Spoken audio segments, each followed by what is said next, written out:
Good morning guys. Mag-aalas 6 na ng umaga. Pupuntahan ko lang si Mama at meron siyang itinanim doon sa kanyang garden. Doon ang aga-aga ni Mama, madilim pa nung umalis sa bahay. Pagkagising ko, 5 o'clock pa. Nagkano na siya. Mga 5:30 yung medyo maliwanag ng konti. Malis na siya at may tatanim daw siya sa kanyang garden.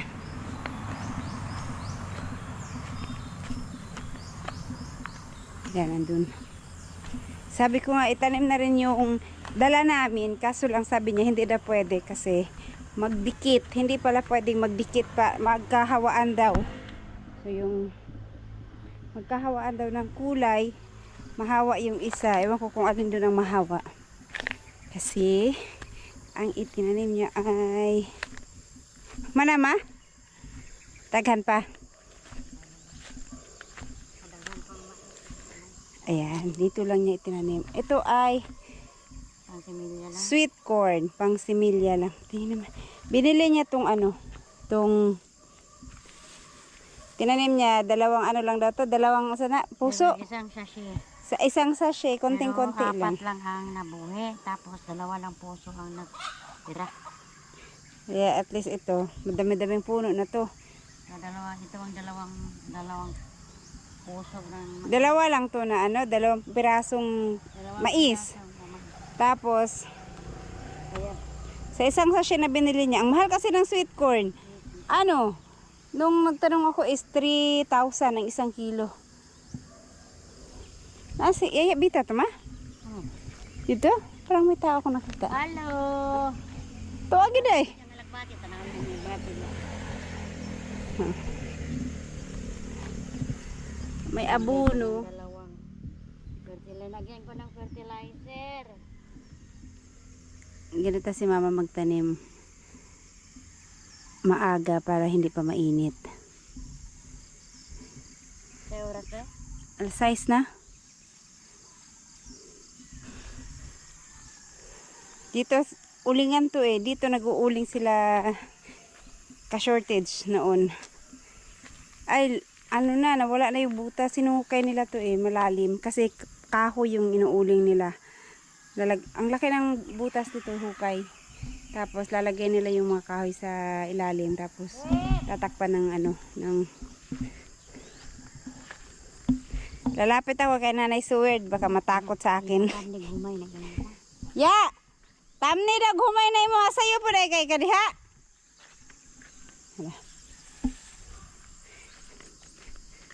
Nagunsa man kadiha. Imo ha. Di na alagbati diha kutloon na ba ang tanako to. Pero dito yung area ni Nanay Seward. Yung banda sa tinamnan niya, kanya yan. Ang na ng alagbati niya eh. Saan mo gitanong daya, mais? Dili, pan. Kangkong. Batong. Halo-halo. Kangkong, batong.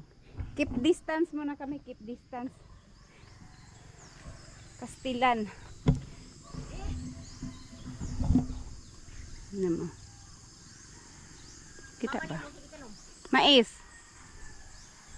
Alam niyo guys, no 3 days ago, sobrang sakit ng ulo ko, grabe, kahit anong gamot na ininom ko, hindi nawala.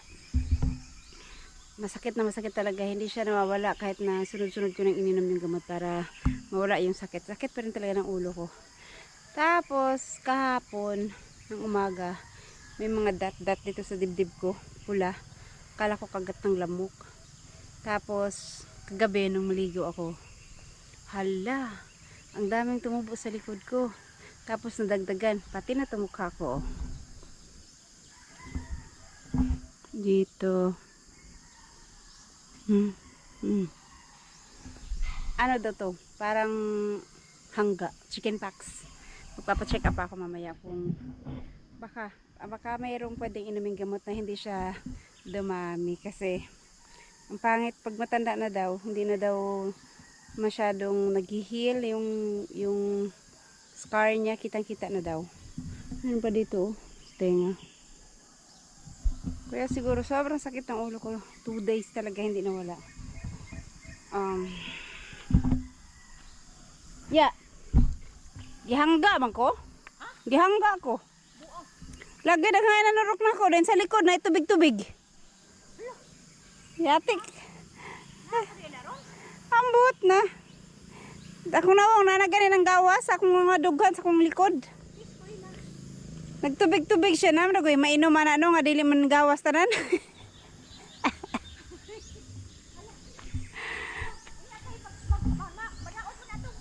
Ambot lagi ay. Sira yung aming... Mawala naman dagway kay kanimi bitaw. Nya kaidaran tigulang naman ko. Mawala gapon dagway. Ambot lang lagi. Kung ang kanimi kuan man. Traded ni me. Atong magkuan siya katong pag-graduate niya. Aw, dako na. O pag-graduate sa college. Oh. Giti siya sa katipunan bang kuan. Moy pagkawala siyang hangga. Laina oy. Gakuan man ga murag ulat-ulat ba. Gani. Pero mawala man. Wala na daw niya ako ah. Kasi 45 years bago ako tinabla ng ganyang sakit ganito. Ang inaalala ko yung mga bata, baka mahawa, sigurado mahawa yung mga yun. Kasi laging nakadikit sa akin, magkatabi kami palagi. Ayan, pero niligo ko pa rin. Hindi naman siguro masamang maligo. Kasi para presko. Wala naman na yung sakit ng ulo ko. Kaya pala, nung mga nakarang araw, parang pagod na pagod ako palagi. Tapos kahit magwalis lang ako konti, sakit yung likod ko. Yun na pala yun. Nung lumabas na yung mga bilog-bilog, nawala yung sakit ng ulo ko. Pero mamaya pupunta pa rin ako ng doktor. Hapon kasi ang clinic ng doktor. Hindi ko nga alam kung paano. Kasi baka nakakahawa to. Baka mamaya hindi ako papasukin sa clinic. Si mama, ikaw maghihangga na ka ma? Ako na wa, dalaga ko ka. Aw, hindi na day ka mataklan. Pagkatapos na daw, hindi na daw mahawa. So takot si mama baka daw mahawa siya. Dito ko talaga sa tenga, oh, ewan tanawar good, makisakit kayo. Nagburot na siya. Puro tungkol na siya walang kalipasok. Kani ba kani? Tubig. Sakit. Di rin man po sakit. Inom lagi kan antibiotic karon di na daghan. Daghan pa lang, mangutanan sa ta sa doktor kay. Na. Tapos yung dito sa mga ano ko, konti lang naman. Oh. Pero hindi siya nagtutubig. Di Parang pula lang o nga. Murag Ayun. pinakaglamok ba? bulay ko nagputaglana ng isa ka buok. Daghan man ka, ang dami sa likod Anong ko. isa lang ka buok? Bulaya bang di ba? Oh, parang ano na siya oh. Wala man siya titawa. Hindi siya hindi siya nagtubig. Tanaw oh. Ah, basig bulay na ha. Hindi mo siya nagtubig-tubig. Pero nagpula-pula siya. Ganyan ba oh. Pero sa likod na ako, madaming ganyan. Ngayon, ano lang. Yung dito ko lang, dito makikita. Maano talaga, oh, may tubig. Yung likod ko, yung mga bilog-bilog niya may tubig. Madami sa likod ko, tsaka dito sa dibdib ko. Kala ko kagat lang ng lamok, oh. Itong ganito, oh.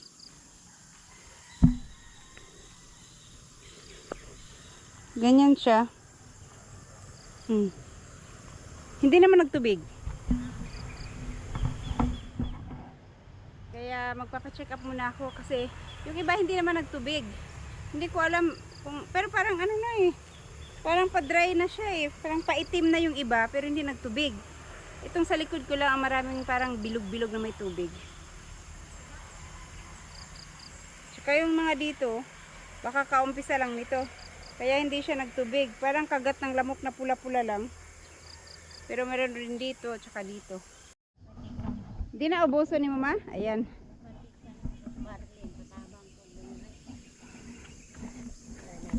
Ito dito, puro mais. Yung sweet corn ang itinan ni mama. Dito, lahat mapila naman ito kapuno. Ana oh, di ana oh. Di na ni maihurot. Kani? Oh, Patano pa ko ko malindo ato eh. doon. Kabila. Ay, ya ako pa nila. Ang ano, diri na ko pangogay aron diri mo pa di ana. Dito ka pa tubang. Para daw hindi pumunta sa mais ni mama. Apa oh, mulay ako na ko na. Aha.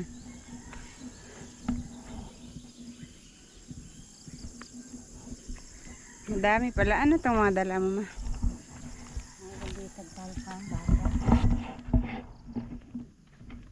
Ay, ito. Ano to, palay? Nagtanam kag palay? Magtanong mo tanya, lalibo ko kasa rin po. Agdala ni mo, eh? Susubukan sana ni mama magtanim ng palay. Wala. Iwan ko kung saan ko itanim. Si Biang Gulay, meron siyang ano, meron na daw siyang malinis.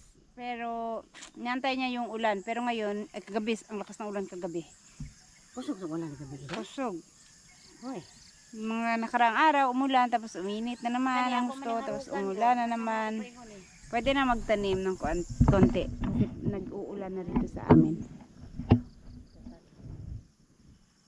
Ito sinigurado ni mama muna. Itong mahal ng sweet corn, 3,000 ang 1 kilo. Ay, nako. Tapos, bibili sana ako ng 1/4. Hindi naman pwedeng bumili ng 1/4 kasi pag nabuksan daw nila yung lata, das hindi mabili, baka masira na siya. Kaya, nagtanim na lang si mama ng, hala, Kasila. gagmay manik kayo ma, mabuhi ka ni. Similya muna ng magsimilya para dumami. Ay. Ayan guys. Ang dami nang natanim ni mama. Malapit nang maubos ang kanyang similya. Ilang piraso na lang o ilang puno na lang yan. Sana maraming mabuhay para dumami yung kanyang seedling. Wala na, no? Yung malagkit na mais doon sa kabila, pero maglilinis pa daw. Wala pa palang nalinisan. Ano lakit kaya kanang mukurot polonision man kuna siya. Ha? Matakda ning Bisan layo. Dire, o doon sa kabila. hangin ana lukad man ang yang bulak. Cross pollination daw ang tawag diyan. Ano yung, edi kung siya ang mahawa, yung malagkit mahawa maging sweet corn, di maganda daw. Dami yung sweet corn mo. Wala nang bumili. Kaya halo na, no? Na, doon na yung mga manok. Oh, ang tataba pa naman. Kanina tong manok, ma. Na, pag... Pero di pa yan pagka nasa ilalim pa, di pa naman malalaman yan pag ano na. Ayan, oh. Ilang ano pa lang naman to. Ilang puno lang. Ubusin ng manok.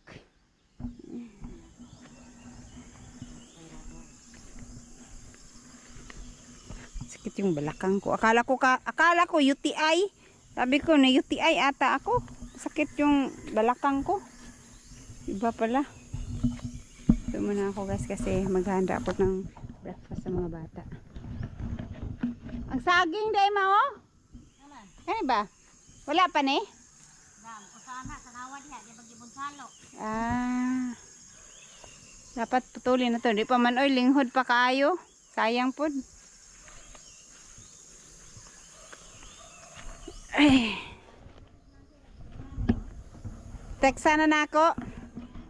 Wambot wala pa tulog pa.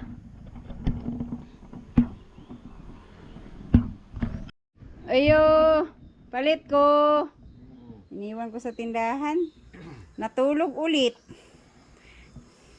Alas 8 na, huy. Bakod na diha. Tulog pa. Tulog pa din yung mga bata.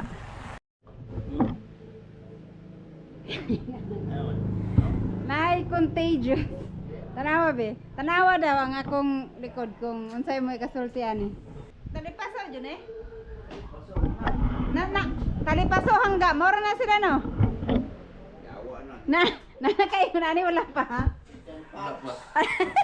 Congratulations. Magkakaroon ka na. Next in line. Adi, manak na ko lang. Ha? Manak. Ako wala pa. After 45 years, ngayon lang dumapo. Batay si Allah sana. Ha? Mana po ka? Manak ko na, diri ako na bulit. Sa nawong. Ako kay likod man, madami. Sa harap wala. Ayang, Sa mukha ko wala pa masyado. Ha? May tambal ako. Ambot lagi, unsay tambal ani? No, daghan diyan lagi. Don't worry, mabalik pa na. Next in line. Klaro. Buti hindi ito nakakalagnat na. Ito. Pinapa-answer ko ng assignment, ng activity si Alas. Kasi next month pasok ka na. Para hindi makalimutan, ha? Tanaw ka? Wait lang. Napipatsukan, no? Buka, nagang kayo. Siya nang kanaabot diri sa kong abagan sa akong ulo. Abi na kong langaw ba? Ay, Ginoo. Kaninang madaling araw. Madaling pa dito nagpailaw si mama. Tapos may patsukan pala. May luluto pa naman siyang gabi. Tapos, bigyan ng gata. Ay! Bayo, bara ko eh. Hindi pa natapos. Bigyan ng gata. Hindi ako makakain kasi makati. Baka lalo daw kumati yung aking mga bilog-bilog. Bilog-bilog. Sakto rin sa bawah. Sakto ra siguro na. Bahala kita na ako. Kaya nagpaana naman yung ko. Pinag-usir. May dahon, nagdagan naman yung sa laglibot. Pero naman sa akong dugan, no? Pakapok sila. Mga bot matek. Yan. At syempre, lagyan ng Coco Mama. Kasi tamad ng magkayod, Coco Mama na lang. Sayang, ang sarap pa naman ng gabi na yan. Masyadong malabo. San? Nakagat si Mama ng ligo. Ay, putsuk. Ay, dili. Yung maliliit lang. Yung lampinig. Lili po doy. Ano sa man day? Ang dami kasi yung ganito ba? Oh, ang dami. Sa mga halaman. Ito yung pino. Ano? Ang dami nila dyan. Kahit dun sa kabila din ang dami. Sa mga bulaklak, sa mga halaman sila naka-permis. Ganyan. Yan ang nangagat kay Mama. Tungtong, oh. Tungtong. Tagbong tadi ha. Ay, makulo. Hindi daw, bawal daw halukayin ang gabi. Kay, Bawal og hilaw pa. pagluto na, pwede. Pagluto na, pwede na. Sige. Ha? Sus. May tuyo pa naman dun sa taas. Sarap to partner ng tuyo. Ano pag prito bula daw? Pwede naman siguro kung mukha og bulad. Kas, baka maglabasan na itong mga kati sa mukha ko. Dumami pa naman sila. Nah, nalukay. Nalukay man mo. Nakala. Lagyan ng maraming sili para hindi mo naramdam yung kati. Yan. Nakakate. Ang daming niyog pero nagbili pa ng kasi tamad naman. Wala magkayod. Right guys. Partner, kulang na lang partner tuyo.